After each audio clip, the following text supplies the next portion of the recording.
Hello and welcome back to DeFreitas Enterprises Studios. And I'm your host, Brandon DeFreitas, here for another episode of your Patriots Go for 7 podcast. This is your Week 9 edition. Going through here, we only have 5 weeks left in the season. And as a result, our number one topic each and every week, we're going to start off with a weekly playoff reset. We had that conversation with John B last week where we went through each of the teams, the playoff scenarios, and now we want to look back each week and say, all right, how did the results impact the playoff standings? We're going to follow that again with a transaction review. We're going to do this each and every week. I know there's been some popularity on the overpay of the week. Will John Krieger win it for the third straight week? You're going to have to find out in that segment. And again, we're going to finish off with a X factors for each team, go through and talk about certain players that can make a difference and be surprise or, maybe a part of their, it could be a combination of things. A player that surprises you and ends up winning the championship for a team, as well as a player where this team needs this player in order to win the championship. So we're going to go through each team, give our perspectives, and Alex, the commissioner, will be calling in for that segment. With that, though, let's go ahead and we'll start off with the weekly playoff reset. A lot of big games we talked about last week. Playoff implications abound. And what's interesting is at the end of the week, the playoff overall standings didn't really change. I mean, the division winners are still JoJo, Michelle, myself, and John B. And all the wild cards remain the same too. But just saying that alone kind of doesn't fully capture the impact of the week because there were a few wins and losses that may have impacted, what we're looking at going forward, and we're going to dig into that deeply. First, let's look at the division, the Wall. This is the one with JoJo and Michelle leading. Every team in the Wall lost this week, and what's unfortunate about that for those teams is it doesn't really help their wild card standings. And we discussed last week how this division, it looked like there was just going to be a division winner making it, and that's probably it. I know there's still 5 weeks left, so that can definitely change. But as of last week, that's where it was trending, and having everyone lose certainly makes that even more likely. On the bright side, though, when your whole division loses, you don't lose ground. JoJo and Michelle still have a 1 game lead. Tony's still that 1 game back, and even Tom is still on the outskirts looking in, but he's in the same situation he was last week, and that's the kind of thing you need when, like I said, when you lose your game, you really look into your division mates and you're like, please lose, because it's never good to lose, but as long as your division loses, you should be fine in that race. Like I said, though, it's with the Wall losing, and then once again, I believe 3 out of 4 of the teams in King's Landing, our big division with Alex and Jason, 3 of the 4 teams won in that division. So they're cruising for a bruising to get all 3 wild cards. And certainly the challengers would have to come from either Tony, Tom, in my division, Andrew, maybe DK makes a comeback, but just the strength of that King's Landing division, it's hard to underscore it. It certainly, and with, like I said before, with the Wall all losing it, it just makes it even more likely that we see that King's Landing division snatch up those wild card slots. Another big occurrence was Alex lost in the DeFreitas Bowl. I'm always thrilled to win the DeFreitas Bowl. It's other than the championship, it's that matchup you circle and you say, I need to win this. It's bragging rights for the entire year. Took down Alex's team despite having Lamar Jackson and Mark Andrews on bye. I guess you can consider this my victory lap. Taking on him right here. Ryan Tannehill was a good replacement for Lamar Jackson. And, well, I didn't really need a tight end replacement in the end. It worked out to a victory. And this has, I think of all the matchups, this had one of the bigger playoff implications because if I had lost, Andrew actually won, so I would only be 2 games up in my division. And I would have only been 2 games up on JoJo Michelle. So the bye week would have been a little bit more in question. As it stands right now, though, I have a 3 game lead on Andrew in the division with 5 left, and a 3 game lead on JoJo Michelle, the leader in the Wall division, and points on both. So it's around a 3.5 game lead with 5 games left. So realistically, I would have to lose out, and JoJo Michelle and Andrew, in order to overtake me, would have to go 4-1. And that's why I've been saying all week, I feel like I'm on an extended bye week now. I'm not, this is turning into a brag session. I didn't want this, but I, I'm certainly not counting my chickens before they hatch. But at this time, being that many games up on both the division and the bye week, I'm gonna start making more moves looking forward and stashes, and we'll get into that later with the X Factor, trying to make moves to help in the playoffs versus trying to win a game here and there. Um, as for Alex, though, the loss brings him to 3 games back on John B, and that's 3 games plus. Um, John B has the points advantage. Same scenario we just went over with Andrew being 3 games back, and the Wall division being 3 games back of myself. It's just so tough when you're that far back and you don't have the points. And at this point, I'm willing to say that Alex is most likely out of his divisional race. He's in the wild card at 4-4, so his season is still very much alive. But it seems unlikely Alex would be the one to catch John B. So it's down to either Krieger or Jason.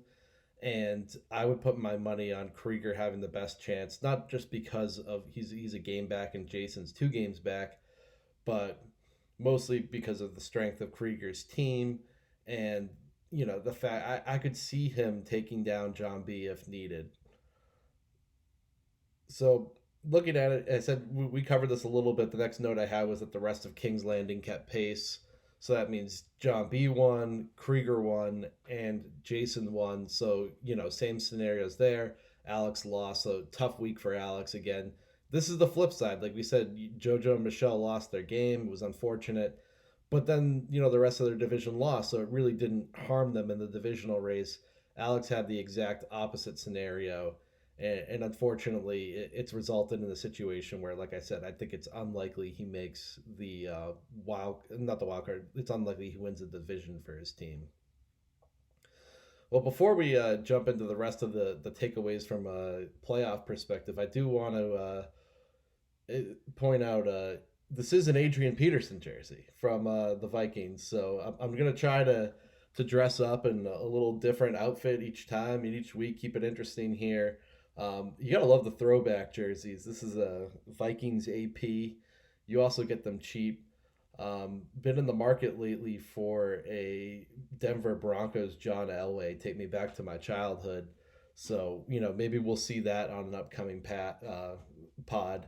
Haven't decided yet to make the purchase, but try to keep it interesting here for you guys, and hopefully we get some more stuff in the background as we go forward. Well, with that said, let's continue here with our playoff recap based on last week's results. And one thing I did want to note is Andrew Donaher has been playing a little bit better lately, and he won, moved up to 4-4. He's in my division, 3 games back, and the 3 games back is tough. We've talked. I feel like we're pounding that, but he's still in the wild card hunt because he's tied with Alex at that 4-4 spot. If he can get a game lead, and then I don't think Alex has that big a point spread on him. I'll pull that up right now, but he's right in the thick of things, and I think it's a team that last week during our playoff hunt we didn't pay a lot of attention to in the wild card chase, but maybe we should have. And Andrew Donaher is looking at 830 points for. Alex has 895.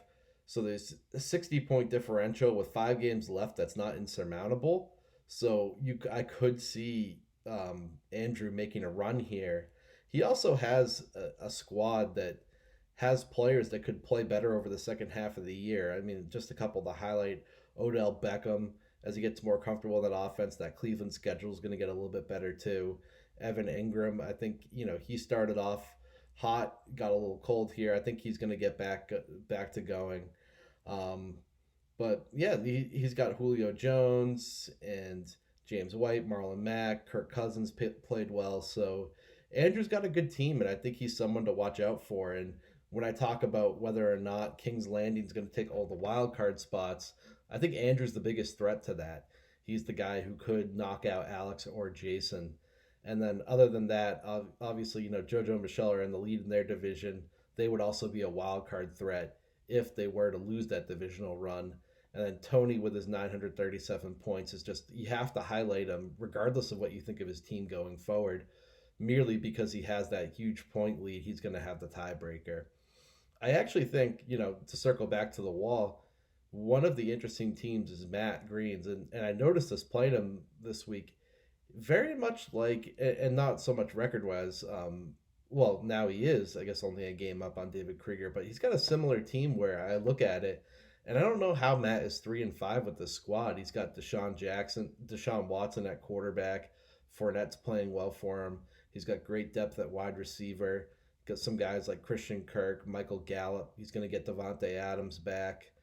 And he just made a trade for running back depth with Krieger last week, and he now has AP, Gore, Jamal Williams. So Zach Ertz too. He has a good team, and he's 3-5 in the wall. He's going to compete for that division title as well. And at this point, I think that division's fairly wide open. But if not, he could also be a wild card threat. So those are the teams I think if we just consider the division winners in, so we put JoJo and Michelle as in right now. You have Tony, Matt, and Andrew Donaher. I would say are the biggest threats to knocking out Alex in that divisional race. I mean, in that wild card race, I should say. One note here: Krieger kept pace with John B. That's going to be important for him. We'll see who wins that division, and Krieger doesn't have the points lead. John B has, like, I joke, he has 300 points on everyone. So Krieger's got to not only catch up to John B and pass him. I think he's got to pick up a game before they play later in the season, and that's going to be one of the important matchups. Probably the marquee matchup left on the schedule. And finally, here, David Krieger and Tom, they're hanging on by a thread. 2-6 records. They could get in at 7-6. They really need to start putting some points up because a 7-6 record is going to require more points for in order to get in through the tiebreaker. And on that account, Tom has almost 100 points up on David Krieger. So, certainly some ground to make up for DK. I still expect Tom to compete, and he's got a big matchup this week, and basically every matchup going forward is going to be fairly large for him. But this week he's up against John Krieger, and we'll take a look at this at some point. But that might end up being the game of the week because if Tom loses, he's out. He's likely out of the playoff hunt. And if Krieger loses, that's going to be tough against John B's squad, keeping pace with them for the playoffs. I think that just about wraps it up for our playoff recap. Again, it's similar to last week. We have the same division winners, but I think the wild card got a little spicier because Alex lost, Andrew won, and then you have guys like Tony and Matt who are knocking at the door.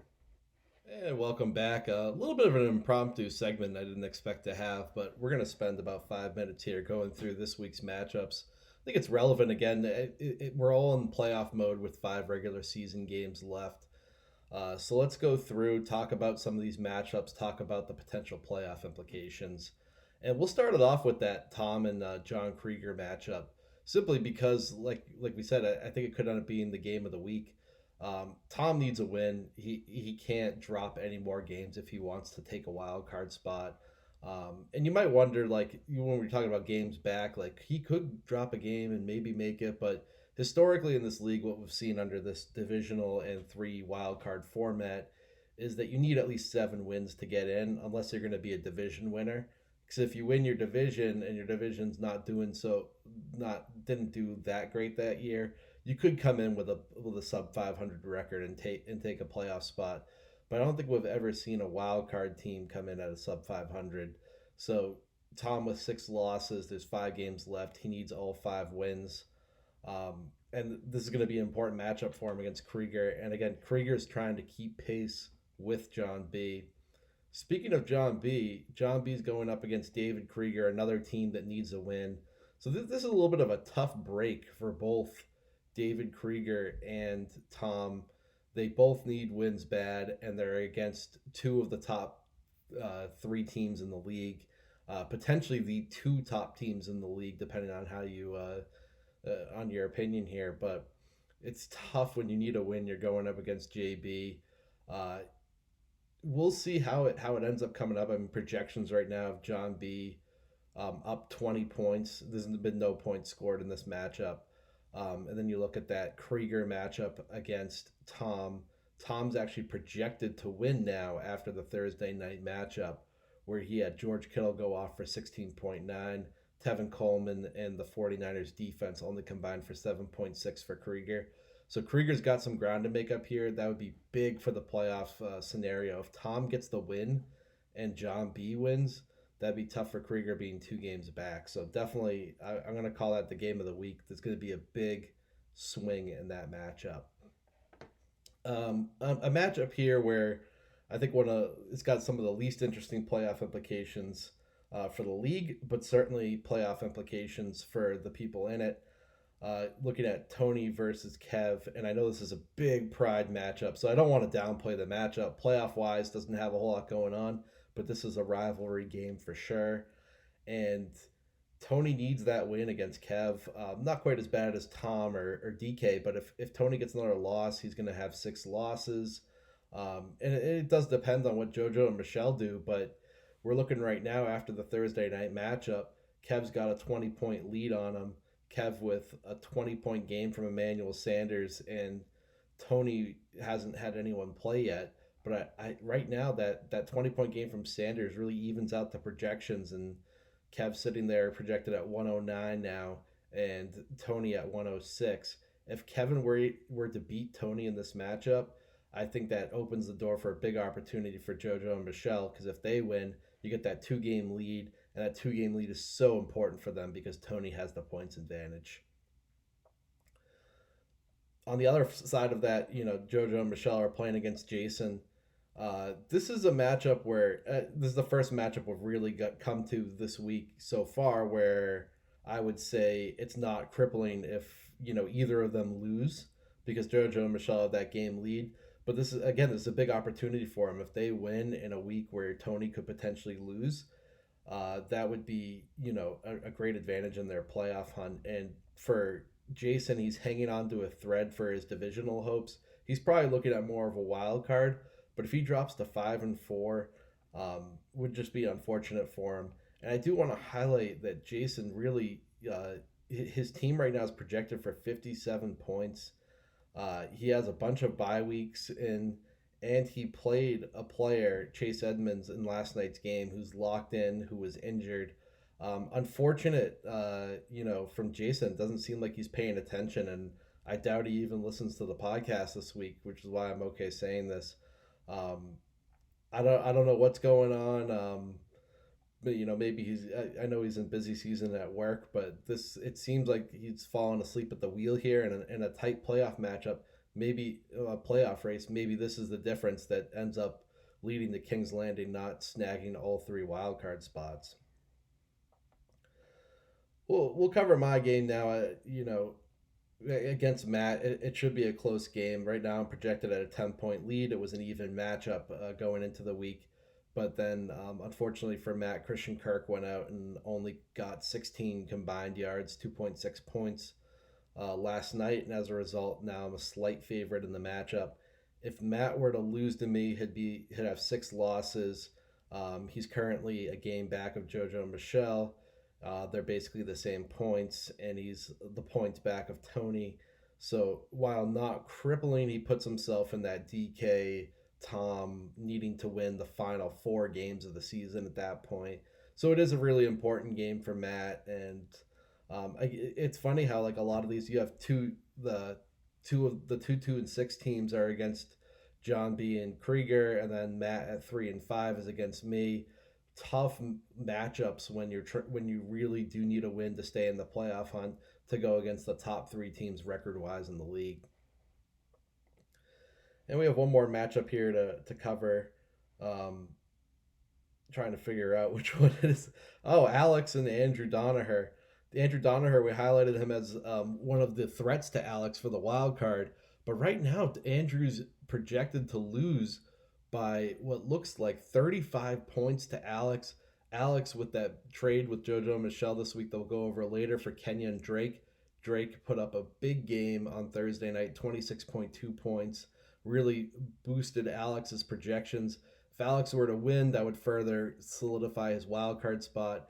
And if Andrew were to lose, I think he's out of the division race because if he loses, that becomes 3.5 games left with 4 games, and that's assuming I lose. Man, this is definitely a matchup he needs, but right now the projections only have him at 85 and Alex at 119. Commanding lead. It is fantasy football, so anything can happen. Yeah, look, you take the projections with a grain of salt, but that's what we're looking at this week. And to summarize, I think some of the big matchups here, you have three teams who really need wins to stay in the playoff hunt, and that's Matt Green, DK, and Tom, and they're against the three top teams and myself, Krieger, and John B. Alex against Andrew Donaher in that battle for the wild card. Alex is the early favorite. Then you have Tony trying to stay alive against Kev Lee, and JoJo and Michelle fighting against Jason in a matchup of prospective playoff teams. Again, like JoJo, it looks like there's a chance with their division. JoJo and Michelle, if they win, the rest of the division has tough matchups. So, that would be so big for them going forward this season. Right, and welcome back. And we're going to get into our transaction review.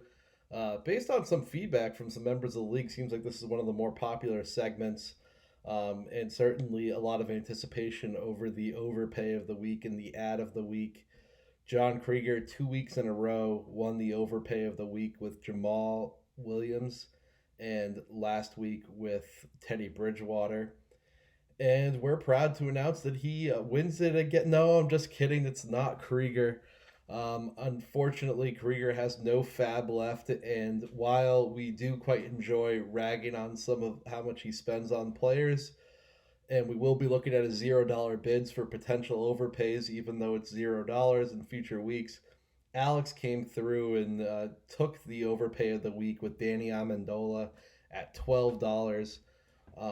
And I don't think there were any major overpays this week. Amendola has had 2 really good weeks in a row, 105 yards followed by 95 yards last week.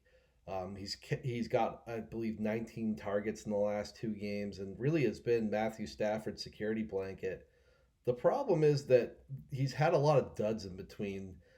He had 104 yards and a touchdown week 1, followed up by nothing week 2, only 37 yards week 3, nothing week 4, and then only 6 yards week 6. So he's been really hit or miss, which is interesting. And maybe they're just starting to get him involved in the offense, but maybe again this is another hot streak or certain matchups where they were. I know last week was against the Giants. Minnesota's a little bit more impressive in week 7, though. Either way, I mean, you're paying for a receiver who is similar, in my opinion, to Cole Beasley, who is available on free agency. So from that perspective, I would say spending $12 for him was a little bit of an overpay. And then you consider too that there's a new feature in the NFL app that lets you see how much everyone bid for the players you bid for, which is awesome. I love the new feature. The only problem is you can only see if if you bid for that player. So talking to Alex last night, I had him pull it up, and there was no other bid for Danny Amendola. Alex could have snagged him at $1 or $0, so he was a little upset about that. Now I'm thinking about it, there might have been a $1 bid in there. I can't remember, but either way, Alex was like, "Oh damn, I wish this feature didn't exist. I don't wanna see that." But he does take the overpay of the week for Danny Amendola. On the flip side, the ad of the week. Now I don't know what's going on. It is Halloween week, but Krieger, who has since gotten most of the overpays of the week, took the ad of the week, and he's taking it because of his. I said this right here. He has a running back carousel, and he doesn't have any fab. And I even threw some shade at him on our Slack chat. By the way, please join the Slack chat if you don't know how. Reach out to me. I'll get you in on it. Nice little group chat about the league. But either way, I'd given Krieger some shade saying that he's not going to be able to continue to pick up interesting running backs without fab. Well, he did this week, and Ronald Jones, a guy I had a $2 bid on before I ended up getting Herndon, um, went for $2, and I mean, well, I put a $2 bid on him. Sorry, he went for $0 to Krieger, and that's a fantastic value for a player who gets consistent work in the Buccaneers' offense for a running back. And then Krieger also went on and, in a sense, added Jeff Wilson. He's released him, but Raheem Mostart, Trey Carson. Krieger's going through and adding these guys, these interesting running backs with roles for $0 or after the waiver process, and I think that's worthy. And I'm giving him the ad of the week for it. He's, at some point you could hit on one of these guys, and even a guy like Jones, he has weekly value in that offense. Where if you get strapped down and you can't find any guys who are getting touches, you could throw Jones in your lineup, and at least he's getting around double digit touches a week. I believe last week he had 11 carries and 3 or 4 targets. So you get around that 12 to 15 opportunities a game. It's pretty solid and it's not bad. So I'm giving Krieger the ad of the week there. Good job out of him. We have, I don't know if this is going to be a weekly segment, but I have to give John B this new title known as the Cheapo Depot of the week. Ever since he dropped 51 on Darren Waller, John B has been treating his fab like it gets paid out at the end of the season. He was down to $49 after week one. He's only spent $7 since, and on a couple of occasions, it's been streamers for his quarterback or his tight end, and he needs to win each week. And he made this comment to me that he thought Darren Fells was the only one worth getting. Well, Darren Fells went for $2, John. If you thought he was the only tight end who was really worth going after and would have been a good add to your lineup, you couldn't have spent $3 for him. I gotta give him the Cheapo Depot of the week for it. I initially had Chris Herndon as another note here. He went $4. Great matchup against Miami, but unfortunately, he just keeps staying limited at practice, and we just got a mid-show notification that Herndon is unlikely to play this week, so I can't throw shade at John B there. But I will say, as of Tuesday or when he was putting in his waiver bids, Herndon looked good, and so did Fells. And I just think you could spend a few bucks. Maybe it's the fact that last year in the playoffs he did a great job blocking me from running backs, and he wants to keep some fab around for that. But you don't need $40 of fab for that. So just going after him. One little data point here as well. Since week one, John B has only spent $7 of his fab. Jason has spent $9. This is the same Jason who didn't spend a single dollar last year. Just to give you a point of reference for how cheap John B has been. And finally, we'll give him a little bit of a smoothing over here. He does have a lot of great players on his team and did, have to drop D.D. Westbrook to make room. So there is also the option where his team is so deep and so talented that he doesn't really have players to drop for waivers, and maybe that's part of it. Still, though, I think when your quarterback or your tight end are on bye, you could afford to bid a little bit more than $0 on the waiver wire. Finally, our last major transaction to analyze here is the trade between JoJo Michelle and Alex. JoJo Michelle traded Kenyon Drake before the Thursday night game to Alex for Jameis Winston. I'll give you, obviously last night Drake went off. He popped for 26 points. I still like the deal for JoJo and Michelle because Jameis Winston next week, while Tom Brady is on bye, plays against Arizona. And it was a forward-thinking move from them to go out and get a guy, Jameis, who, while he's ranked as the 16th quarterback on the year, that's total fantasy points. In terms of fantasy points per game, he's the 9th quarterback. So he's a QB1 so far in fantasy points per game. He's had two 30-point games already this year. And I think we've been at this point for a while with Tom Brady where you can't play him week in and week out.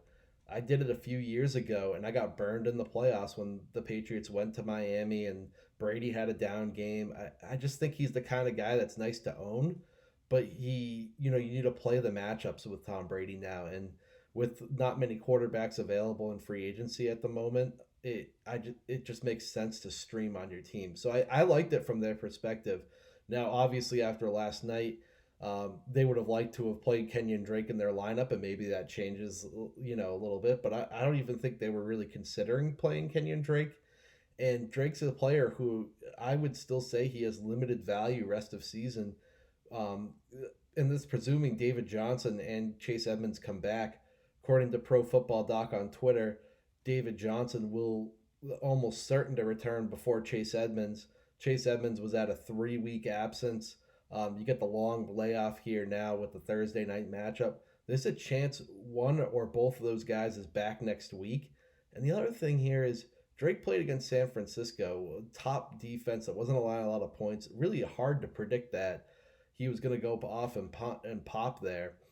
And he now plays against Tampa Bay, who's next week, who's the second rated run defense, and then plays San Francisco again, and followed by a bye week, which at that point, after the bye week, David Johnson and Chase Edmonds are likely going to come back healthy.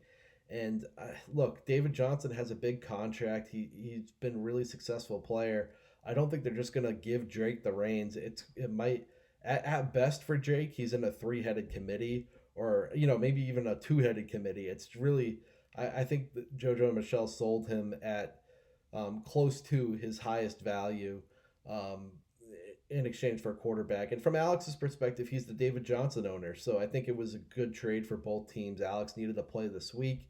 He's a little worried about DJ going forward and he can't get Chase Edmonds from Jason. So, acquiring Drake is definitely a good move on his end. I just think that, I'll bring up here. I know Michelle made a big proclamation, and so far she's right that Kenyon Drake would, quote, blow up with the Cardinals. I just don't see it for the season, though. And I didn't see it against San Francisco either. So, you look, it wouldn't be the first time I've been wrong. Happens quite often, actually. But, given the matchups coming up and the fact that the two running backs are coming back, I don't think Drake is going to have a breakout year with Arizona. Um, and I think it was a nice little, trade to go out and get Jameis Winston to cover yourself and play the matchups on your team at the quarterback position instead of having to stream like a Ryan Tannehill or a Ryan Fitzpatrick next week. Well, that covers it for our transaction review. We'll be back in a little bit here for X factors for each team in the playoffs, and we'll be joined by Alex for that segment. Right, we're back here, and we're going to start talking about X factors for each team. We have a guest on the show today. Alex is joining us. Alex, how are you? Doing well. How are you doing, Brandon? Not too bad. Doing pretty good over here. I'd be remiss if I didn't throw a little bit of bragging out here for the DeFreitas Bowl. Took a big win that helped solidify, hopefully, my division win. Knocked you a little bit out of your divisional race, I would say, but you're still very much in the wild card spot. And after Kenyon Drake last night, it's looking like you have a big advantage over Andrew Donaher, who's one of your top competitors for that wild card. Yeah, it's a big game that Andrew and I are playing this week, and last week's DeFreitas Bowl was a nice showdown. It's always tough when you look at the juggernaut division that I'm in, and everyone else won, of course. So I definitely lost a game on everyone there. But it looks like there's going to be a couple battles, good battles this week with other people in my division. So hopefully some of them take a loss. And the big condolence that I had last week was I actually put up a good amount of points for, so I gained on some of the people. I think Andrew I gained on. I'm not quite sure on that, but I definitely gained on Joe and on Tony. So I was able to kind of get closer to Tony and then give a little bit of the edge on Joe and increase my points for differential with her team. So that was a good thing, even though I lost. I gained on some points on some of the teams I'm competing with. Definitely. And, we talk about this every week on the podcast. It's probably getting to the point where people are like, oh, come on, enough of the points for. But the way this league is structured with the three divisions and then the three wild cards, it almost always comes down to points for the last one or two playoff spots, and this year is looking no different in that regard. Yeah, I definitely think we're going to have some sort of tie situation on the record. Obviously, between Joe and Tony, one team has to win that division, or so one team is going to get in to the playoffs, the divisional winner, and then I think the next spot down will probably be pretty close in record to the bottom place team on my division. So I think that's Yeah, where points is going to come into effect. I agree with you. Well, sticking with your division, we'll jump right into the X factors. In your team in particular, the X factor I had for your squad, and really you can now say it's the Cardinals running backs, but I had David Johnson, and it's Kenyon Drake, David Johnson slash Kenyon Drake now. I think in order to compete in your division and in the playoffs, you're gonna a top flight running back. A horse is always important to own. You drafted David Johnson to be that guy, and even if it is a committee going forward, I think what's important for you is that DJ, or really it has to be DJ or Drake. You need one of those guys to be the primary guy in the passing game and figure out who that is, because that's where I think you're gonna get the most value from that running back spot in Arizona, and especially with you owning Kyler Murray, that's a potential stack as well. So I think it's you need one of those guys to be the top flight passing down back in that offense and be close to a running, if not at a running back one, a close to a running back one for your team. Yeah, definitely. That's like I also had the Cardinals running backs on here, and I also threw in Joe Mixon because I think if he can step up his game and start to be more of the high end running back two, or even the low end one that I drafted him as, I think that's going to definitely help me compete with some of the stronger teams out there. The Cardinals running backs is tough because after Drake had such a good week, and it's going to help me out for this week and maybe next week, kind of going forward. Once David Johnson does come back, then all of a sudden they have three guys who show them that they can produce, and Chase Edmonds as well. So the committee is really tough anytime you're stuck in that situation. I could look at it and say, hey, I'm going to play both the guys. I'm going to put Drake in my flex and put David Johnson back as hopefully the RB1. But there's only so much volume to go around. So I like the way the Cardinals utilize their running backs, but it's going to be a tough play each week to throw one of them on the bench and hope that they're not the one that goes off. Definitely. And I think one thing that's nice for you is that you should have some weeks here. There's time before the playoffs to figure it out. So you can play with it for a little bit. You still need to win your matchups, but when the playoffs come, hopefully you have a clearer picture of who that guy is in the Cardinals offense and whether or not you can play both and expect a good amount of touches for each of them going forward. Yep. Yeah, definitely. I think preferably I'd want one to edge out the other, and just because they're two running backs on the same team. But we'll see. Most of the NFL teams now are going with the full blown committee, so Hmm. it's going to be tough to sit a guy like Drake after what he did against that 49ers defense last night. It's going to be tough to sit him on the bench if you Cliff Kingsbury. So I think we're going to end up having more of a committee type thing, and I'll just see who's the guy in the red zone, and like you said, who's the guy that's getting those screen passes, which the Cardinals do so well at. Right, absolutely. I had one honorable mention for your team, Devin Singletary. He's been getting a little more run in that offense. His snap count has been on the rise. And I think, while Gore is that guy coaches like because he's reliable, doesn't fumble, does everything right, Singletary's been really explosive. And there's a chance here if Singletary gets that run that he could be that guy we're talking about for your team at the running back position. Yeah, that would be a nice surprise. And even if I just need a solid flex there. He's one of those high upside guys that can rip off a big run or take a screen pass to the house. So it's nice to see him being involved, catching that screen pass last week for a touchdown. Really helped me with the points for. So yeah, definitely interested to keep an eye on him as we move forward. Definitely. All right, keep it in your division, and really a guy you've been competing with in the standings, Jason. Unfortunately, I would say Jason's X factor is himself trying to not to fall asleep at the wheel like he did last night. But looking at his actual players, I think Melvin Gordon's the guy for him because he's sitting there. He owns Austin Eckler and Melvin Gordon. I believe he drafted Gordon in the fourth round when none of us knew what was going on with his holdout. And when you do that, you expect he's going to be a top flight running back when he comes back. And he's just looked so poor on the field. And for fantasy purposes, he's been, a middling flex at best. If Jason's truly going to compete for the championship, Melvin Gordon's a guy I believe he needs to really get it going. Yeah, that's a great choice there. And I didn't realize this at the time. I kind of glossed over Gordon, but Jason is actually sitting in the same situation that I might be with the Cardinals running backs in that he has Austin Eckler and Gordon. And he has them both in his lineup this week, which I think against, well, the Green Bay has been playing good on defense. But, the matchup's not bad for it should be kind of high scoring fair. But, it's always tough when you have two running backs on the same team. Like I said, there's only so much volume to go around. So hopefully one of them ends up Eckler and a stud up until Gordon comes back. So Right. hopefully one of them edges out the other, and then he can kind of make the choice on that and sit one of them on the bench for some depth.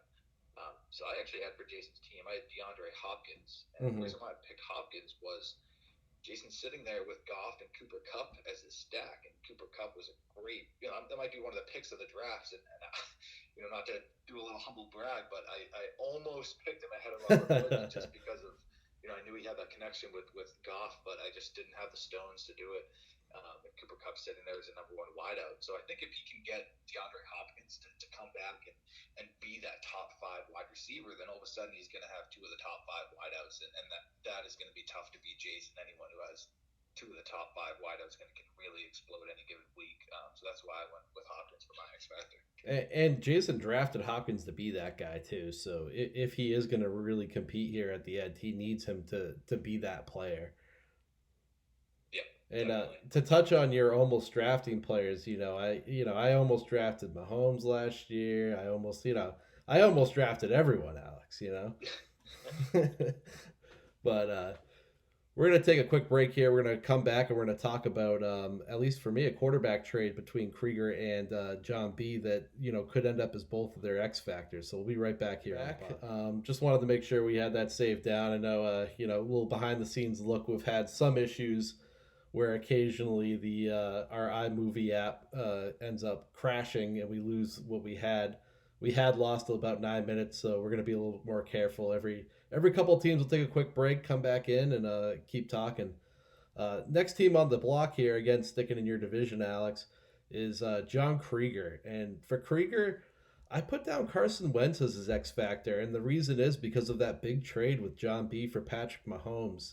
And we'll get to John B next. I just want to highlight that for John B, Mahomes is my X factor. So I think this trade is really going to determine for the two of them who wins that division, and even more so, who wins in a prospective playoff matchup, which it looks like they might end up meeting each other because if the winner of your division ends up being the 2 seed, that means ends up being the 1 seed. Then you play against the 4 and 5 seed, which would be the second best um, wild card team. So we could see a playoff matchup between the two of them. Wentz has a good playoff schedule, so I think that's part of the reason Krieger made the trade. And I think, from that, Krieger hitched his wagon there, and Wentz has to be the guy to get him over the John B. hump this season. Yeah, that's a great point. I think that's one of the matchups that will be very interesting in the playoffs if they do meet. That would just be such a fun thing to watch if Krieger ended up actually, you know, right now winning the upset over John B based on the quarterback. If Wentz goes off and Mahomes has a bad week, it's just that trade we'll definitely be looking back at that trade. So that'll be a real cool one to watch. So for me, for Krieger, I ended up going with Tevin Coleman. Just looking over his squad, I think if there's any place that he's kind of a little bit weak at, it's the running back position. And Tevin Coleman goes out last night and doesn't really have that great of a week. Obviously he has Kamara on bye, so Kamara should be coming back and be healthier after that point. But definitely I think he needs to have a running back too that's going to be consistently performing. And Coleman had been having good weeks, but there's a few running backs over there for the 49ers. So I think that's why I ended up going with Tevin Coleman down, just a running back 2 spot, and get good production from that spot. Then he's going to be tough to beat. Definitely, and I think what's interesting about Krieger too is he actually had some additional running back depth with Frank Gore, Adrian Peterson, and Jamal Williams. and traded all three away for a fifth receiver in Juju Smith Schuster. So, that number two running back spot is a sore point for Krieger's team. And to your point, if Coleman ends up being not it, we might look back at that Juju trade and be like, what could have been with a Jamal Williams potentially. Yeah, Jamal Williams is the one that I think, even when Krieger made the trade, he's like, hey, if this guy ends up producing, he could be a championship winner, which is funny because he could have been that for John's team. But the other two guys, AP and Franco, where I don't think when you're going up against a team like JB or your squad or some of these bigger high performing teams, I don't think those are the guys you want to roll out to try and beat a team like John Baruchelli's. So I don't think he lost any real significant value, just a little bit of bye week depth there. But I think the Jamal Williams one is the one that we'll look forward, and especially if something happens to Aaron Jones, or even if he can keep it up, and if Tevin Coleman doesn't really produce, then John will probably wish that he had that one back. Yeah, definitely he could. And while we're on the topic, we'll move to John B. For me, it's Patrick Mahomes. Uh, Look, John B's squad, it's an absolute juggernaut. But I think the reason Patrick Mahomes is the X factor, and it's not even necessarily the trade with Krieger, but the fact that if Pat Mahomes is 90% of what he was, John B's going to have one of the best starting lineups, if not the best starting lineup we've ever seen in this league's history. And, we've had some big teams in '07. We had Adam had uh, Tom Brady and Randy Moss with LaDainian Tomlinson, but John B has two of the top three backs. He has four really good receivers. He has the top tight end. And if he ends up with the top quarterback, look, it's fantasy football. You can still beat any team any week, but that's going to be one of the more formidable teams we've ever seen come through this Patriots Go for 4-7 league. Yeah, definitely. And I didn't put any X factor here. I said Waller Bills. John B does not need an X factor. So I don't know if That sums it up, right? if that's part of or if that's acceptable for this section of the pod, but that's That's kind of where fine. I ended up going with it. And I was looking at it before, and actually pulling up his players, and I was just amazed at, Prescott's the sixth ranked quarterback, and Zeke is actually seventh, but I think they just have their bye week recently. They did. They just had their bye week last week. Yeah, so that's probably why he dropped. But then, like you said, Dalvin Cook's number two. I think Cooper is, ranked 11, so he dropped a little bit after the bye week. So he's the top 12 guy. Godwin was number one. He's probably, down to number three. Yep. And it's just amazing when you go through this lineup. And even what Julian Edelman, I think, is a top, ranked number eight. I don't think we've ever had this many top 10 guys on one team.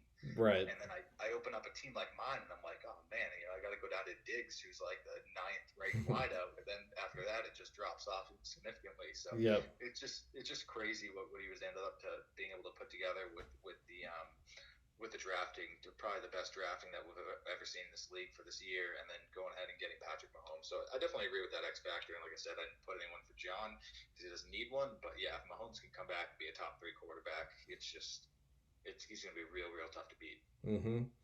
No doubt about that. Along the topic of not picking anyone for someone, let's move on to my division. And I started it off with Kevin Lee. And I actually put Kevin Lee's X Factor as Kevin Lee. And the reason Kev's his own X Factor is his season is just about done. I know mathematically he's still in it, but we've never had a team below 500 make the playoffs in a wild card spot under this format. And he's out of his division, which is why we locked him from trades this week.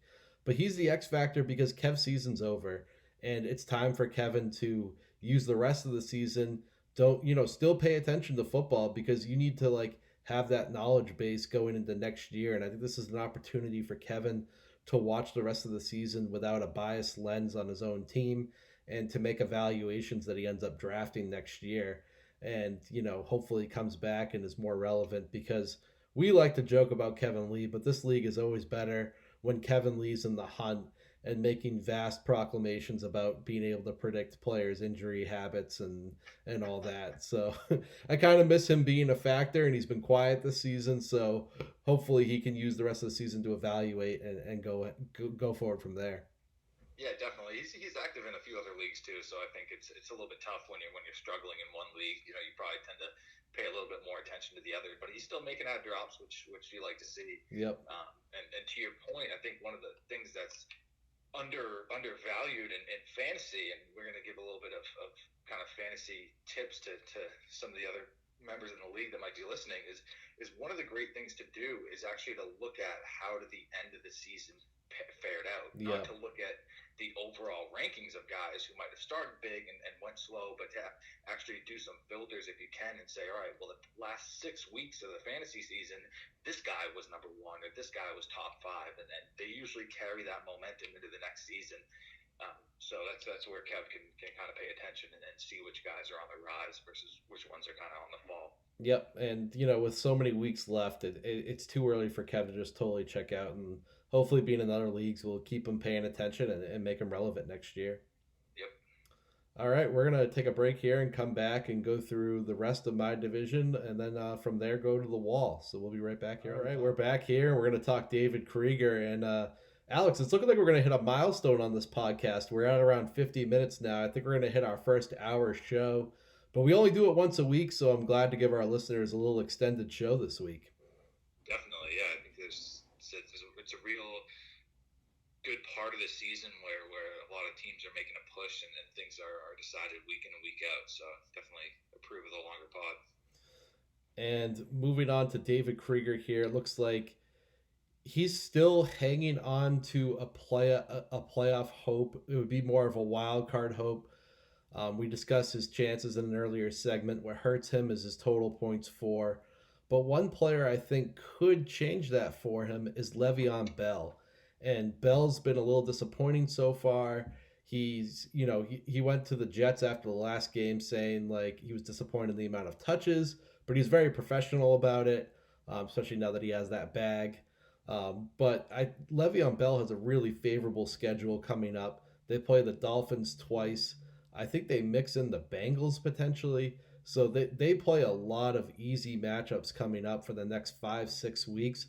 And there's a chance here that the Jets players, especially Le'Veon Bell, go on a run. And that coincides exactly with the meat of the schedule where David Krieger needs to go 5-0 and make up a lot of points. So hopefully, if he's going to do it, it's going to be on the back of Le'Veon Bell. Yeah, that's our first overlap with the two I chose as well for David's squad, and I think you hit on all the points. I'll just kind of shift gears a little bit, and if I had to pick someone else, I think it's going to be Cortland Sutton. And this is a guy who's been really, really impressive. Maybe not on the fantasy football week in and week out, but I think just from a football perspective, watching him play, I think he might be one of the next studs in the league. But the Broncos are just changing quarterbacks with Flacco on the bench, so I think that's going to be a pretty big X factor in whether the new quarterback, and I forget who the guy is, but whether or not he can actually get Sutton involved and keep value there, I think David really is going to need some points from that position. Yeah, I think it's Brandon Allen for the Broncos. He was a 6th-round pick for the Jaguars a couple years back. While he has a fantastic first name, I'm not. He definitely needs to throw the ball to Sutton, and we hope he can maintain that level of play. And so that's a good choice for DK because if he wants to compete, he needs Sutton to continue to play at this level. Jeez, how many Allen quarterbacks are coming in this year? Is that 3 or 4? We got Kyle, Josh, and now this one. Is it? Yep, they're taking over. Yeah. I didn't even know that. That's a good point. Well, we have another team here. Andrew, you're actually playing him this week. He's 4-4. I thought last week's win put him back into the wild card hunt. Unfortunately for him, I won, so there's a 3.5 game lead, 3 games plus the points. So he's in a tough spot in his division, but he has a chance at a wild card. And I think if he's going to make it happen, he really needs Odell Beckham to gel with Baker Mayfield going forward. He drafted Odell. He must have been in the 2nd round. And it's a player that could go off for some points under our format, this half PPR. And like I said, unless Odell gets it going, it's hard to see Andrew beating out like your team or Jason if Jason's properly managing, which is a whole new story in and of itself. New story for Team Jason over there. Yeah, I had Odell as well. I had Odell and Julio, and I think those two guys really Andrew is going to need them to combine to get 50 plus points at any given week when he gets into the playoffs. If he does get into the playoffs, to really compete with some of these stronger squads, so I think those were his first two picks right there, Julio and then Odell, I believe. So he definitely needs them to both act like the top flight wideouts that they can be, and to combine, I would say, for 50 plus points on any given week. Hmm. Oh, no doubt about that.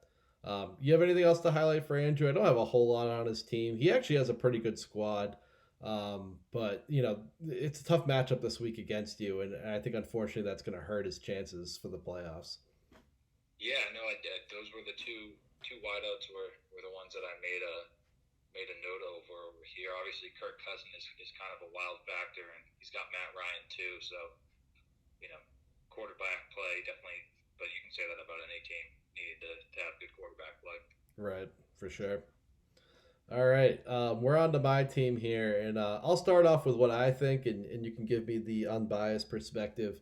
One player I highlighted is Darius Geis. The reason being that I have a couple flex position spots. I think you look at my team, the quarterback and tight end are really good. The top two running backs and top two receivers are good, and I have my top two running backs handcuffed. So I'm trying to figure out the two flex positions, and Darius Geis is a lottery ticket in that regard. He's coming back. He's supposed to be fully healthy, and he's coming back in week 11 against the Jets for a team who doesn't really have aspirations beyond this year.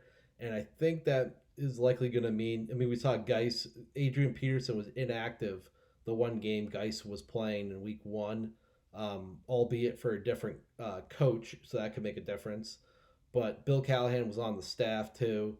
I think if Geis gets a lot of run here at the end of the season to see what the Redskins have in him, I think he could be a solid flex play for me and a player that makes a difference in trying to compete with a John B squad. Yeah, definitely. And anytime you can get a guy who's going to get a handful of carries and flex at the running back position, that's a good ad. I kind of find it funny because I'm telling you that my running back core is a little bit thin, and you were like, "Oh, you usually can find a guy," and then I see you put in a claim for Geis, so no love lost there for fantasy. But I didn't know he was coming back week 11. That's a few weeks away, and I really needed the help sooner than that. So Right. give the pass on that one. I actually went with James Conner for this spot. I think that we saw last week Conner really put it together, and he was one of the main reasons why you edged me out in the DeFreitas Bowl. Yeah. And I think if he can start producing as at that number one RB that you drafted him as, I think you have a lot of high explosive players in Tyreek Hill and Lamar Jackson, and even Mark Andrews has been a good tight end when he's produced. So I think if Connor can just get you that 20 plus points consistently, then you're going to be in a position to compete with the high teams like yours or JB's or John Krieger's. Yeah, and I think too, like you actually see Connor's done that the last. I think it was weird after the Roethlisberger injury. I was like, oh, he's going to be an RB2, but I think over the last 3 or 4 weeks, he's top five in running back scoring. He's put together two straight 20-point efforts. The big problem with Connor and the reason why I refuse to drop Jalen Samuels ever is he's kind of I don't it's kind of insulting to call him this, but he's kind of a China doll out there, and maybe it's the way he runs. He's left 3 or 4 games this year with an injury, and they've all turned out to be fairly minor. He might end up missing this week with a separated shoulder, but that's not a long term injury. It'd come back the following week. But my point is, like, what if that happens in the playoffs, or what if he gets injured right before the playoffs? And I have Samuels, but I think there's still a downgrade from Connor to Samuels in terms of talent. So I'm really living that, hoping Connor stays healthy life.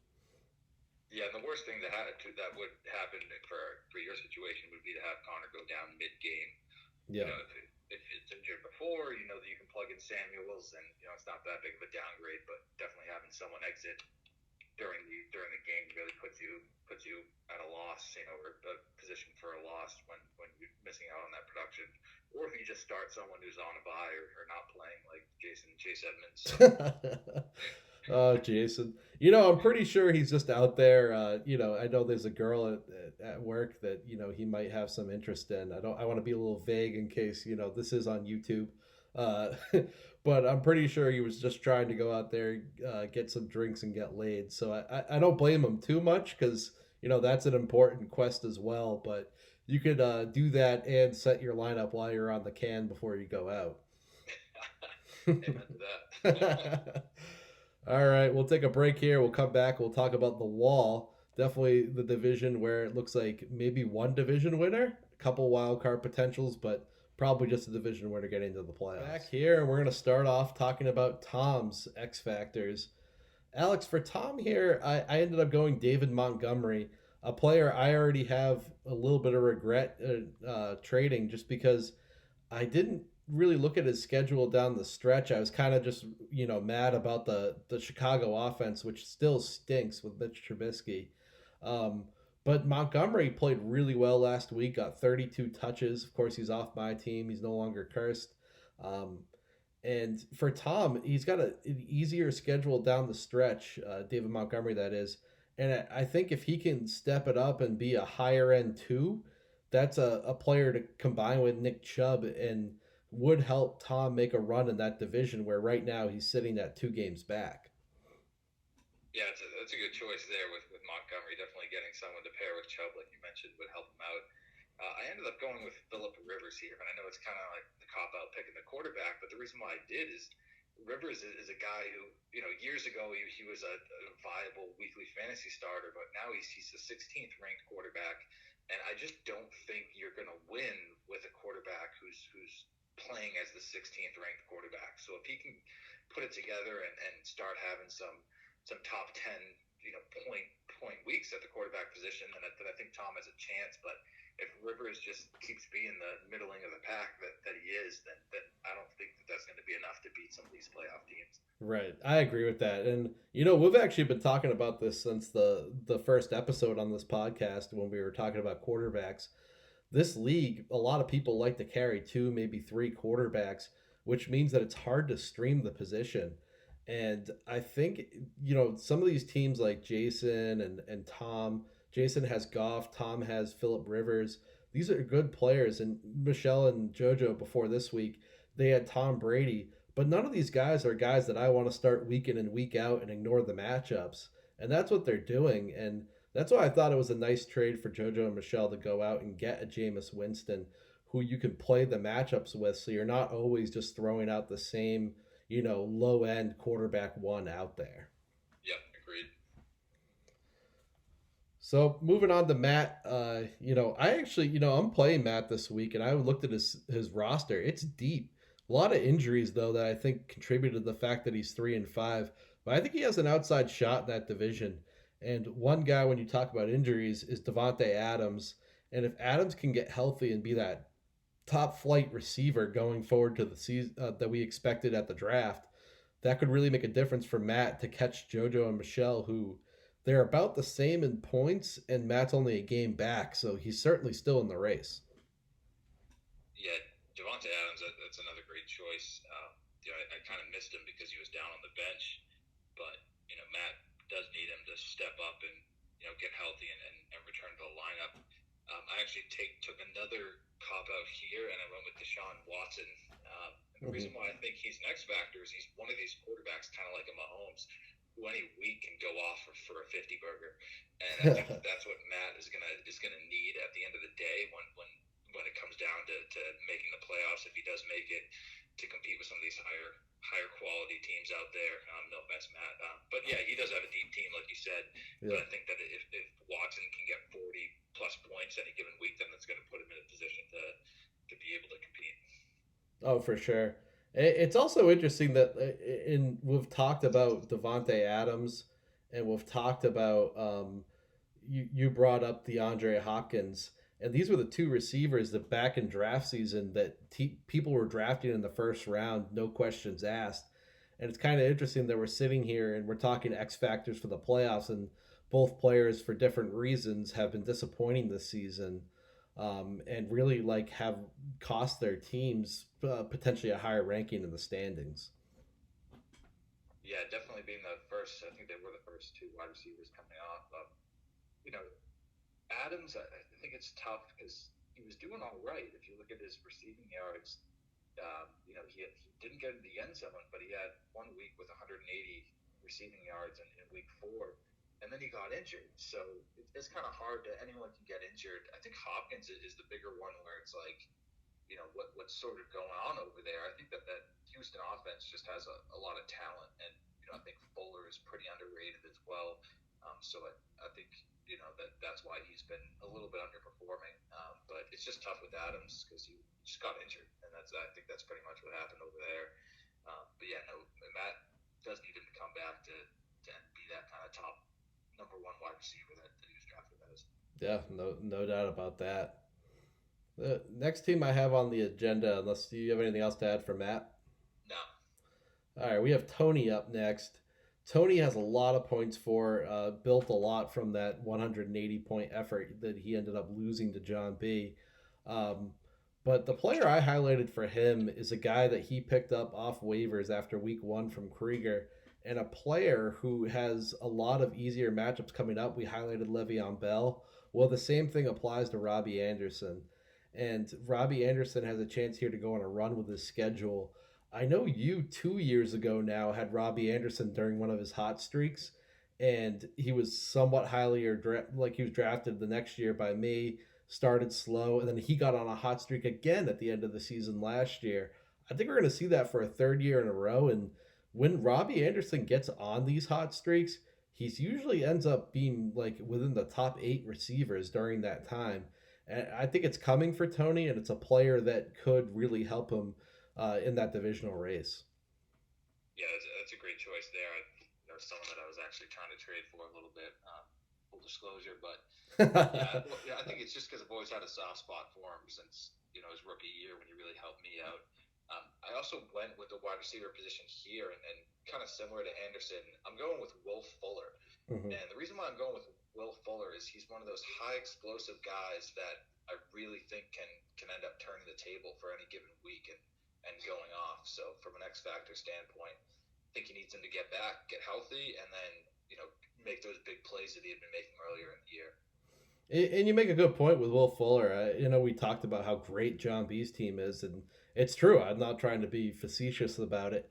Um, but when you're playing against one of those high octane teams, it's good to have players like Will Fuller and Robbie Anderson on your team who you can throw into your lineup and could just absolutely blow up any week of the season.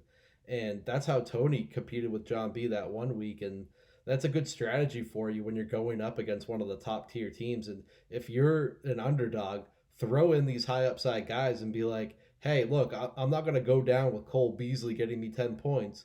I'm going to go down with a player who, like, yeah, Will Fuller might get me 5. Will Fuller might get me 45, you know? Yeah, no, that's definitely a good point. I think if you look at the matchup and if it's something like John B against John Krieger, then you can say if you're Krieger, well, I think I'm going to go with the more conservative choice here and hope that John has a little bit of a down week. Yeah. But if you're one of the teams that kind of just gets in the playoffs and there's a big talent gap, then I do think going with your high upside guys, like you mentioned, is the way to go if you're competing with the JB. Mm-hmm. Definitely. And keeping along this this topic here about high upside guys, for JoJo and Michelle, the final team here we have to highlight. I had Deshaun Jackson as their X factor. Here's one of the players they drafted. I thought they got a great value on him. He got 30 plus points in week one, immediately worked out. Then he had that core injury. I've seen some videos of him at practice this week. He's practicing. He's expected to play, and we'll see how effective he is or if he can stay healthy. But Deshaun Jackson is like the cream of the crop when it comes to these Robbie Andersons, Will Fullers, the guys that you throw in your lineup, and your opponent is probably pretty scared to play them because Deshaun can go off for 30 plus on any given week. Yeah, definitely, especially with JoJo's team. I think that and I really like Tariq Cohen, but some of her flex plays and Kenny Stills, who's another one of those high upside guys. But I think Yeah. with Will Fuller back, Stills kind of takes a back seat. But Cohen hasn't been that guy that he was last year. He was a low end to high end flex. I think I had him as my third running back, and he was part of the reason why I ended up making the playoffs. But he just hasn't been that this year. So I think having Deshaun Jackson to come back and go in that spot, and then she's got Keenan Allen and Marvin Jones, then yeah, I think that was a great choice. And then who I actually picked for a team was LaShawn McCoy. Mm-hmm. And I think when you tie it in with Deshaun Jackson, if he comes back and say he takes Cohen's spot, and then she's got Jackson Stills, Keenan Allen, Marvin Jones. It's a real explosive wide receiver core, and then Saquon Barkley and LaShawn McCoy. I think McCoy's going to be the X factor. Where if he isn't really doing much, like he hasn't done much the past few weeks, then I think that's a real hole on her squad there. And she either has to put Cohen in there, who's been underperforming, or someone like Kenyon Drake. No, Drake's not on the team. Rubbing the salt in the wound. But no, yeah, the running back too, I think, is the big X factor here, and hopefully McCoy ends up, if Mahomes comes back and kind of establishes himself a little bit more. It's just weird to see that running back by committee over there in Kansas City. And right. so I'm looking over McCoy's recent weeks, and it's been 6 weeks. He's had, or 5 weeks. He's had 4 straight weeks under 10 points, and you really need more from a starting running back too. When it comes down to facing some of these teams in the playoffs. Yeah, I think too with McCoy, it's he was looking really good last game. Then he fumbled, and then Andy Reid pulled him out for Damian Williams. So if McCoy can just solve those fumbling issues, I think he's going to get some more run because he has looked like the better back in Kansas City so far this year. Yep. Well, I think that wraps up. You had LaShawn McCoy, so I think we're good on JoJo Michelle. You have anything else to add? No, it's pretty much it. I always appreciate getting a guest appearance on the pod. So for sure, there'll definitely be more in the future. And before John B signed off last week, we were talking about how when the playoffs do come, I feel like we need to do a Sunday morning live pod. Get us all on the video here. I have a table I can set up the camera and everything. And maybe we could do a live playoff pod when the time comes. Yeah, that'd be great. Or maybe even the last week of the regular season, if we have some big matchups that are gonna determine the last playoff seeding, that'd be a good time as well. Definitely. Well, thanks again for joining, Alex. Good luck this week. I need you to beat Andrew Donaher, so I'll be cheering for Team DeFreitas, and hopefully you're sitting there with a stronger wild card spot heading into next week. Yeah, hopefully some of the division mates freaking lose. I was the only one to lose last week, so I'm really hoping that JoJo can. It's one of those cool things for me this week is that Jason is playing JoJo and Michelle, and it's kind of a win-win, or a win-lose, depending on how you look at it. Right. Yeah. Either one that ends up winning or losing, it's going to benefit me a little bit. So I'm still kind of up in the air whether I want to gain some room on JoJo or whether I want to end up trying to beat out Jason in that third spot in my division. Yep, definitely. I mean, I guess they're both wild card potential teams. One way you could look at it is if JoJo and Michelle win, then I guess like the more they win, they're not in the wild card technically yet, but then you worry about Tony with his points is kind of in the wild card, so that's interesting too. Yeah, definitely. All right, well, thanks, Alex. We'll definitely have you on again, and good luck. All right, you too. All right, catch you later. See ya. And that was Alex, coming in and contributing on our X Factors. We always appreciate the guests. We're going to take a quick break here, come back, and wrap it up. All right. Well, thanks for sticking with us for the Week 9 edition of the Patriots Go for 7 podcast here at DeFreitas Enterprises Studios. I'm your host, Brandon DeFreitas, and if you are listening to this, it means you stuck around for almost an hour and 15 minutes. We appreciate it. A lot to talk about this week and a lot to digest as we get through the playoffs. So thanks again. We'll see you all next week. And if you want to, guest on the be a guest on the pod, hit me up and we can get you in. Thanks again. See you all next week.